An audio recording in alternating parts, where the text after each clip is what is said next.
নমস্কাৰ সকলোকে আমাৰ চেনেল এক্সাম জ্ঞান আছামলৈ ৱেলকাম জনাইছোঁ। বন্ধুসকল 30 মাৰ্চত আমাৰ ডিএমইৰ নন টেকনিকেলৰ এক্সাম হৈ গ'ল আৰু বন্ধুসকল এতিয়া সকলোৰে মনত এটাই প্ৰশ্ন যে আমি দি অহা ডিএমই নন টেকনিকেল গ্ৰেড 3 এক্সামৰ কাট অফ কিমান যাব পাৰে। সকলোৰে এইটো টেনশ্যন হৈ থাকে যে কাট অফ কিমান যাব পাৰে। বন্ধুসকল আজিৰ ভিডিঅ'টোত আমি এটা টেন্টেটিভ কাট অফ লৈ আহিছোঁ, ঠিক আছে। মানে এই কাট অফটো কোনো অফিচিয়েল কাট অফ নহয়, এইটো জাষ্ট এটা টেন্টেটিভ কাট অফে হয়। আজিৰ ভিডিঅ'টোত আমি যিবোৰ কাট অফ লৈ আহিছোঁ সেই কাট অফবোৰ মেইনলি যিবিলাক আন ইউটিউব চেনেল আছে বা যিবিলাক টেলিগ্ৰামত বিভিন্ন ধৰণৰ চেনেলে পোল কৰিছে বা মোৰ যিবিলাক চিনাকি বন্ধু বান্ধৱী আছে, যিবিলাক এক্সপিৰিয়েঞ্চ আছে, তেওঁলোকক সুধি তেওঁলোকে যি কাট অফ কৈছে তাৰ আধাৰত প্ৰস্তুত কৰিছোঁ। লগতে বন্ধুসকল ভিডিঅ'টোৰ শেষত মই মোৰ ব্যক্তিগত মতামতো দিম কাট অফৰ ওপৰত, মানে মোৰ কাট অফ কিমান যাব যেন লাগিছে সেইটো জনাম, লগতে আন চ'ৰ্চবিলাকৰ পৰা পোৱা কাট অফটো জনাম। গতিকে বন্ধুসকল ভিডিঅ'টো ষ্টাৰ্ট কৰাৰ আগতে যিসকলে আজি ফাৰ্ষ্ট টাইম আমাৰ চেনেল ভিজিট কৰিছে তেওঁলোকে আমাৰ চেনেলটো ছাবস্ক্ৰাইব কৰিবৰ লগতে আমাৰ ভিডিঅ'টোত লাইক কমেণ্ট কৰি দিব। বন্ধুসকল ভিডিঅ'টো ষ্টাৰ্ট কৰাৰ আগতে আমি অলপমান যিটো এক্সাম হৈ গ'ল তাৰ এক্সাম এনালাইচিছ এটা কৰি ল'ম। যদি আমি চাওঁ আমাৰ ইয়াত টোটেল 4টা ছাবজেক্ট আছিলে, জিকে, মেথছ, ইংলিছ আৰু ছায়েন্স। জিকে পাৰ্টৰ পৰা কুৱেশ্যন আছিলে 20টা, মেথছৰ 10টা, ইংলিছৰ পৰা 10টা কুৱেশ্যন আৰু ছায়েন্সৰ পৰা কেইটা আছিলে 10টা কুৱেশ্যন আহিছিলে। টোটেল কুৱেশ্যন আহিছিলে আমাৰ 50টা। জিকে পৰ্চনটো যদি চাওঁ কেনেকুৱা ধৰণৰ কুৱেশ্যন আহিছিলে, জিকে যিটো পৰ্চন আছিলে তাৰে কুৱেশ্যনবিলাক মেইনলি ইজিয়ে আহিছিলে বা ইজিৰ পৰা মডাৰেট লেভেলৰ অহা হৈছিলে। মেথছৰটো গোটেইখিনি ইজিয়ে আহিছিলে, কিন্তু তাৰে ভিতৰত এটা দুটা কুৱেশ্যন অলপমান মডাৰেট লেভেলৰ আছিলে। ধৰক এটা যে কুৱেশ্যন আহিছিলে যে ছোৱালীজনীৰ চাহটো কিমান লেংথ হয় সেইটো উলিয়াব লাগে, সেইটো অকণমান জাষ্ট অলপমান কমপ্লিকেটেড আছিলে। বাকীকেইটা কুৱেশ্যন গোটেইকেইটা চাব গ'লে ইজি আছিলে। নেক্সট যদি আমি চাওঁ ইংলিছ ছেকশ্যনটো কেনেকুৱা আছিল, ইংলিছ ছেকশ্যনটো চবচে ইজি আছিলে। যাকে সুধিছোঁ সকলোৱে 10 আউট অফ 10 পাম বুলিয়ে কৈছে, চব এইটো ভেৰি ইজি বুলি বহুতে কৈছে। নেক্সট যদি আমি চাওঁ ছায়েন্স ছেকশ্যনটোলৈ, যিসকল ছায়েন্সৰ ষ্টুডেণ্ট, ঠিক আছে, যিসকল ছায়েন্সৰ ষ্টুডেণ্ট তেওঁলোকৰ কাৰণেতো বহুত সহজ হোৱা বুলিয়ে কৈছে, কিন্তু আৰ্টছৰ ষ্টুডেণ্টখিনিৰ কাৰণে অলপমান ডিফিকাল্টি হোৱা বুলিয়ে কৈছে।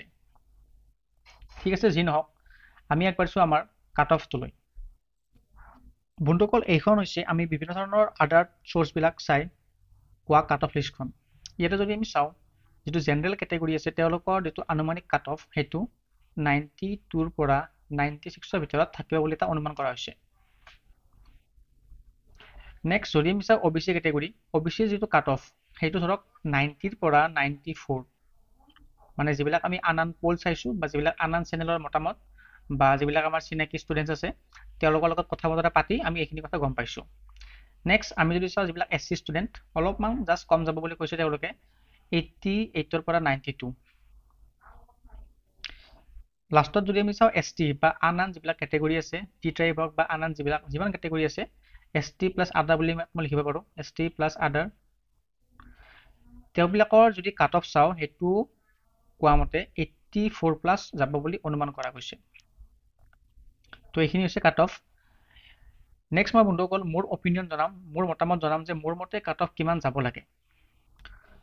বন্ধুসকল এইবাৰ মই আপোনালোকক জনাম যে মোৰ অপিনিয়ন কি হয় ডিএমই কাট অফক লৈ।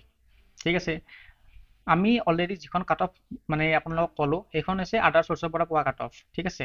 কিন্তু মই কি ভাবোঁ যে মোৰ মতে কাট অফ কেনেকুৱা যাব। বন্ধুসকল মোৰ কাট অফটো কোৱাৰ আগতে মই আপোনাক কেইটামান ফেক্টৰ ক'ম যে কি কেইটা ফেক্টৰৰ ওপৰত, মানে কোনকেইটা ফেক্টৰৰ ওপৰত এক্সাম এটাৰ কাট অফটো ডিপেণ্ড কৰে। ঠিক আছে, এক্সাম এটাৰ কাট অফটো ডিপেণ্ড কৰে।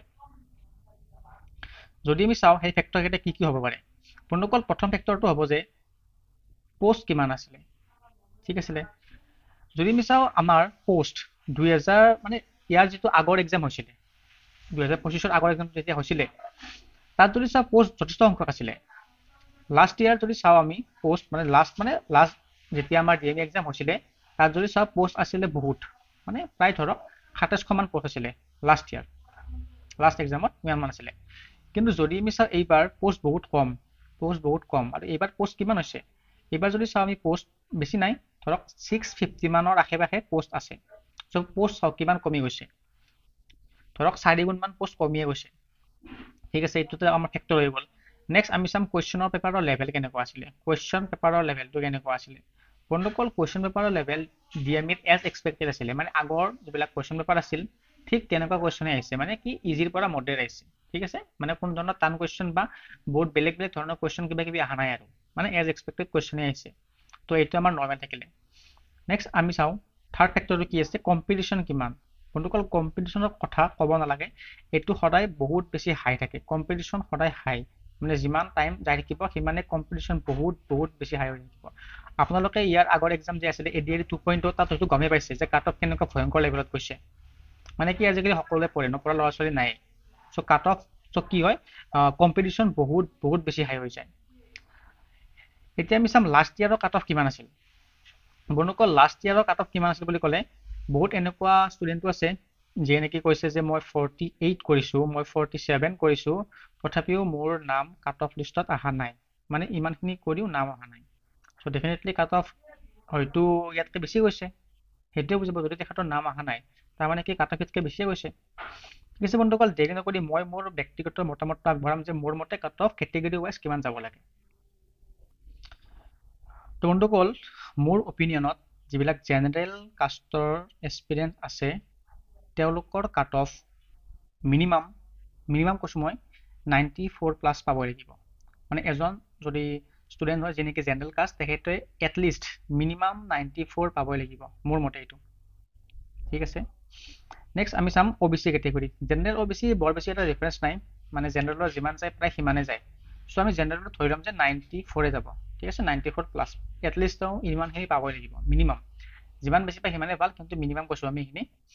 নেক্সট আমি চাম SC কেটেগৰী, শিডিউল কাষ্টৰ যদি এজন ষ্টুডেণ্ট হয় তেখেতে ধৰক মিনিমাম 92 পাবই লাগিব, 92+ তেখেতে এটলিষ্ট পাব লাগিব, তেতিয়াহে তেওঁলোকৰ নাম মানে কি হয় কাট অফ জাষ্ট ক্লিয়াৰ কৰিব, পাই নাপায় সেইটো পিছৰ কথা, কিন্তু জাষ্ট কাট অফটো ক্লিয়াৰ কৰিব যদি 92 পায়। নেক্সট ST বা যিবিলাক আদাৰ কেটেগৰী আছে তেওঁলোকৰ কথা যদি ক'ব যাওঁ মিনিমাম তেওঁলোকে 90+ এটা স্ক'ৰ কৰিব লাগিব, মানে 50টা কুৱেশ্যনৰ এটলিষ্ট তেখেতে 45টা কুৱেশ্যন কাৰেক্টলি কৰিব লাগিব।